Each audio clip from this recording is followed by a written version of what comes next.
अब इसमें क्या करना है हमें कि हमने देखना है कि क्या-क्या चीज़ें इंक्रीज़ हो रही हैं, क्या डिक्रीज़ हो रही हैं।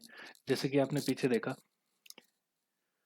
कि अगर ये आपकी मेन पोज़ीशन है, ठीक है? तो यहाँ पे आके क्या-क्या इंक्रीज़ होगा, मतलब मैक्सिमम क्या-क्या होगा? पोटेंशियल एनर्जी, ठीक है? पोटेंशियल एनर्जी मैक्सिमम होगी, एक्स मैक्सिमम होगा, एक्सेलरेशन मैक्सिमम होगी और ठीक है, फोर्स मैक्सिमम होगी, ठीक है? मीन पोजीशन पे क्या-क्या मैक्सिमम होगा? मीन पोजीशन पे आपकी काइनेटिक एनर्जी एंड वेलोसिटी, ठीक है? चलो अब देखते हैं कि कैसे-कैसे उनके बीच के पोर्शन में क्या होगा। मतलब अगर ये ए है, ये अगर बी है, ये सी है, ये डी है और ये ई है। तो एक्चुअली हो क्या रहा है? ये पार्टिकल यहाँ मीन पोजीशन पे यहाँ से इस तरफ गया, यहाँ से इस तरफ गया और वापस आ गया, ठीक है? ए, बी, सी, डी, ई। तो अब हमने देखना है कि कहाँ कहाँ किस किस प्रोसेस में क्या हो रहा है। तो सबसे पहले देखते हैं displacement.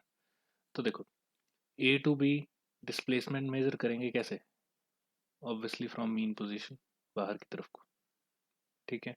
B to C, B to C ये आ तो बी टू सी रहा है, मतलब बी से सी आ तो वापस रहा है, लेकिन डिस्प्लेसमेंट अभी भी कैसे मेजर करेंगे? बाहर को। Okay, next. अब C to D, C to D ये जा रहा है दूसरी तरफ को, तो हम डिस्प्लेसमेंट मेजर करेंगे C to D, mean position से बाहर की तरफ। Next, D to E, D से ई, यहाँ देखो यहाँ पे वापस तो आ रहा है, लेकिन जो पोजीशन मेजर करेंगे वो फिर से मीन पोजीशन से ही मेजर करेंगे, तो मीन पोजीशन से इस तरफ। तो ये आ गई आपकी डिस्प्लेसमेंट, ठीक है? नेक्स्ट देखो, वेलोसिटी। अब वेलोसिटी कहाँ से चलेगी? वेलोसिटी कहाँ पे मैक्सिमम है? सेंटर पे। ओके, सेंटर पे मैक्सिमम है, बाहर जाके वेलोसिटी जीरो हो रही है। तो फिलहाल वेलोस ऑब्वियसली एक्स अगर आपका मीन पोजीशन से बाहर जा रहा है तो वेलोसिटी भी बाहर ही होगी, टूवर्ड्स राइट वर्ड, है ना? ओके, बी टू सी वापस आ रहा है, तो वेलोसिटी इस तरफ को होगी। सी टू डी क्या होगा? ये बाहर को जा रहा है, वेलोसिटी इस तरफ को होगी। जहां इसका मोशन है वेलोसिटी उस तरफ को होगी। डी टू ई अंदर आ रहा है, तो वेलोसिटी इस तरफ को। ये एक्स जो है वो डिस्प्लेसमेंट है ना? डिस्प्लेसमेंट फ्रॉम मीन पोजीशन, चाहे वो बाहर जा रहा हो या अंदर आ रहा हो, हम हमेशा मीन पोजीशन से ही देखेंगे। ओके, अब क्या बच गया? एक्सलरेशन। तो एक्सलरेशन भी देख लेते हैं। अगर ये बाहर को जा रहा है, एक्सलरेशन बाहर जाके मैक्सिमम हो रही है, ठीक है? लेकिन एक्सलरेशन हमेशा कैसी होती है? Towards the mean position. तो इसमें तो कुछ देखना नहीं है, directly towards the mean position लगा दो, चाहे अंदर जा रहा है या बाहर जा रहा है, टूवर्ड्स द मीन पोजीशन। और यहाँ पे भी टूवर्ड्स द मीन पोजीशन, ठीक है? अब देखो यहाँ ध्यान से, ए टू बी में क्या इंक्रीज हो रहा है? ए टू बी में सबसे पहले तो एक्स इंक्रीज हो रहा है। तो अगर ए से बी की बात की जाए तो यहाँ पे एक्स इंक्रीजिंग, ठीक है? एक्स इंक्रीज करेगा तो पोटेंशियल एनर्जी भी इंक्रीज ही करेगी। अब वेलोसिटी क्या कर रही है? तो ध्यान से देखो, वेलोसिटी बाहर आके क्या हो जाती है? जीरो। तो वेलोसिटी डिक्रीज कर रही है, तो काइनेटिक एनर्जी भी डिक्रीज ही करेगी। नेक्स्ट, एक्सलरेशन इंक्रीज करती है बाहर की तरफ को। तो मतलब जैसा एक्स का मैग्नीट्यूड होगा वैसा ही एक्सलरेशन का मैग्नीट्यूड होगा। क्यों? क्योंकि हमें पता है कि कंडीशन ही ये है कि एक्सलरेशन का जो मैग्नीट्यूड है that should be directly proportional to x का मैग्नीट्यूड। तो इसलिए, ठीक है? तो अब वेलोसिटी तो आ गई आपके पास, अब बची एक्सलरेशन। तो एक्सलरेशन भी लगा दो, एक्सलरेशन भी इंक्रीज करेगी। बेशक उसकी डायरेक्शन अलग है, बट फिलहाल यहाँ पे हम इंक्रीज डिक्रीज की बात कर रहे हैं। तो अगर एक्सलरेशन इंक्रीज कर रही है तो मतलब फोर्स भी इंक्रीज ही करेगी।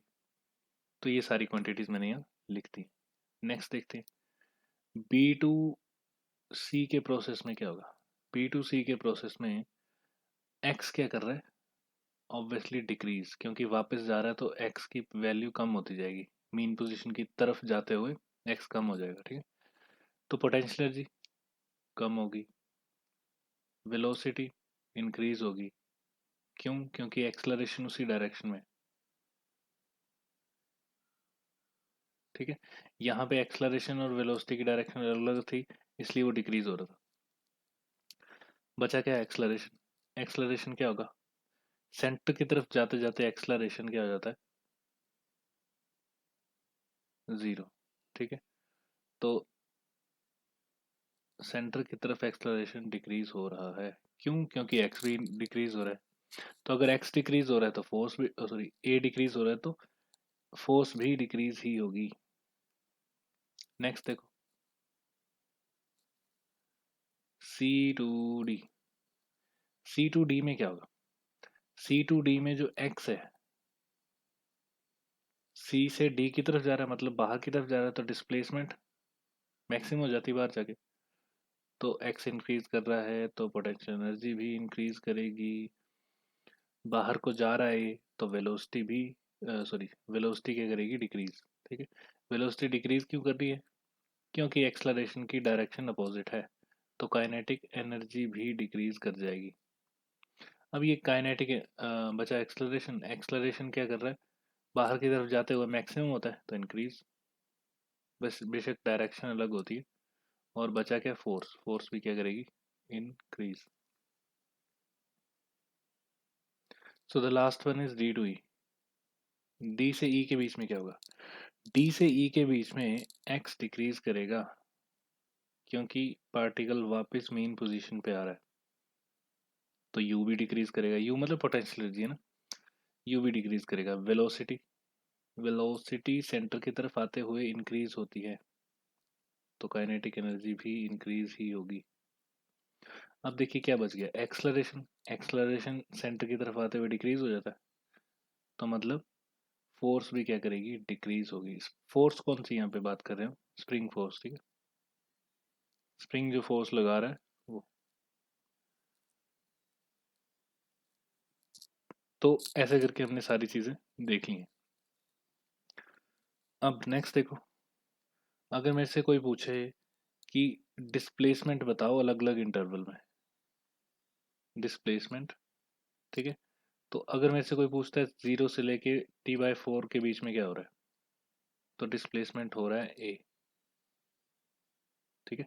आपको पता लग ही रहा है ना। मान लो ये मीन पोजीशन, यहाँ पे बना रहा हूँ मैं, मान लो ये मीन पोजीशन थी, x इज इक्वल टू 0, तो t/4 कहाँ तक आता है, यहाँ तक, फिर t/4, फिर अगला t/4, अगला t/4, ठीक है। तो t/4 के बीच में देखो कितना हो रहा है, a तक जा रहा है, फिर t/2 तक कितना हो रहा है डिस्प्लेसमेंट, 0, फिर 3t/4 तक यहाँ आ रहा है, -a की तरफ। तो ऐसे ऐसे करके, तो अगर कोई बोल रहा है 0 से t/2 के बीच में कितना हो रहा है, तो वो वापस मेन पोजीशन पे आ गया है, 0। अगर कोई बोले 0 से 3t/4 तक कितना हो रहा है, तो -a, क्योंकि वो दूसरी तरफ चला गया। और 0 से t तक के बीच में कितना हो रहा है, दैट इज 0 फिर से, ओके। ऐसे ही किसी भी इंटरवल के बीच में पूछा जा सकता है। हो सकता है कि आपसे पूछ लेते कि बताओ जब टाइम t/4 है तब से लेके 3t/4 तक कितना डिस्प्लेसमेंट हुआ है, तो इस केस में सबसे ज्यादा डिस्प्लेसमेंट हुआ है। सबसे ज्यादा डिस्प्लेसमेंट मतलब ए से लेके -a तक, ठीक है। तो अगर ए इनिशियल पोजीशन मान रहे हैं हम, तो -a तक कितना हो गया, -2a, ये डिस्प्लेसमेंट हो गया। और अगर -3 चलो वापस तो पूछेंगे नहीं, ठीक है। बचा क्या, डिस्टेंस ट्रेवल्ड। तो डिस्टेंस ट्रेवल्ड कितना होगा, यहाँ सबसे लास्ट में लिख रहा हूँ मैं, distance travelled in the process, in the process या फिर वन साइकिल है ना। तो वन साइकिल, देखो वन साइकिल का बता रहा हूँ, उसके बाद बाकी को आप अपने आप निकाल सकते हो। तो वन साइकिल मतलब कि t/4 में ए चला, फिर अगले t/4 में फिर ए चला, ऐसे करते करते 4 बार चला वो, तो कितना कितना चला है, 4A। तो दिस इज योर आंसर।